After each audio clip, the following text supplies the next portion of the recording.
President Obama meets with Democrats in less than an hour to talk about solutions to the debt.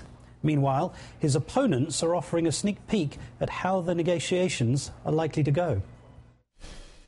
The only way we see going forward is to cut spending, reform entitlement programs. That's what's causing the deficit, not that we aren't taking enough money out of the taxpayers' pockets. That's not what's causing the deficit. Senator Bernie Sanders is an independent from Vermont, and I'm delighted to say he joins us now from Capitol Hill. Good afternoon, sir. Good afternoon. Is it just me, or is this déjà vu again? Didn't we just go through all of this saber-rattling with the threat of a government shutdown? And second question, given this kind of brinkmanship, this can't be particularly good in terms of the national debt ceiling, because it's going to damage the economy internationally, isn't it?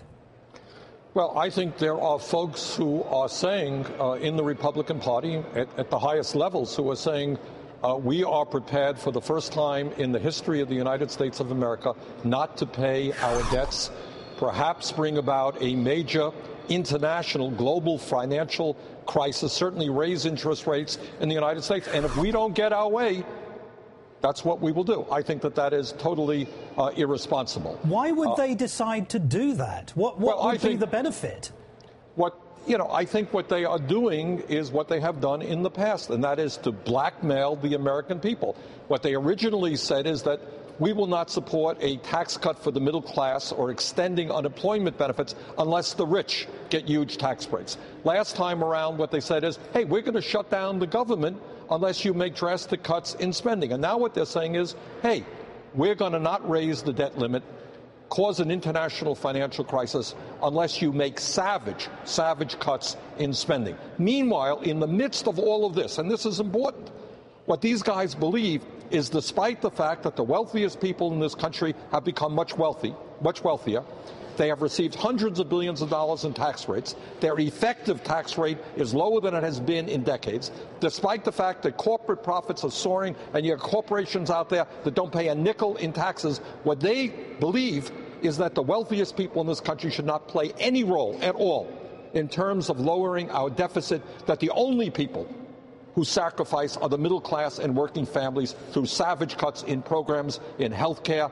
education, environmental protection, etc. I think that's pretty crazy. That's your critique of the Republicans. Democrats have proposed using the subsidies to the oil and gas companies as a way to reduce the deficit.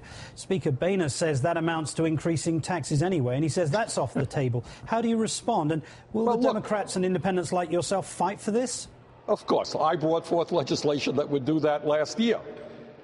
See, from Boehner's point of view and the Republican point of view, any time you ask the wealthy to contribute a nickel toward deficit reduction, that's unacceptable to them. Any time you say that the oil industry, which has been making huge amounts of profits in recent years, charging us $4 for a gallon of gas at the pump, anytime you say, well, maybe these guys don't need a huge tax break, that's off the table. The only thing that they want to do is make savage cuts in Medicare, Medicaid, education, environmental protection, and all of the programs that impact the middle class and some of the most vulnerable people in that country. I think that is incredibly greedy. I think that is bad. I think that's bad economic policy. I think the average American believes in shared sacrifice. The wealthy, large corporations have got to play a role in helping us reduce the deficit, not just working families and children and the sick. Can I move on briefly? A 3-judge panel in Virginia is now looking at the health care reform law and whether or not it's constitutional.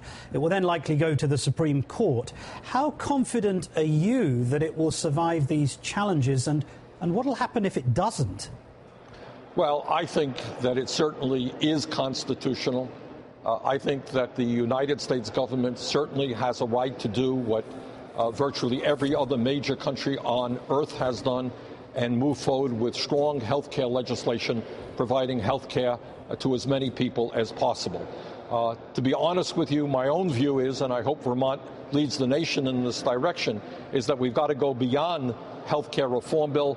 We need to move forward with a Medicare for all single-payer program which provides health care to every man, woman, and child, and at the same time is a much more cost-effective approach than the current system. Senator Bernie Sanders, thank you for joining us. Thank you.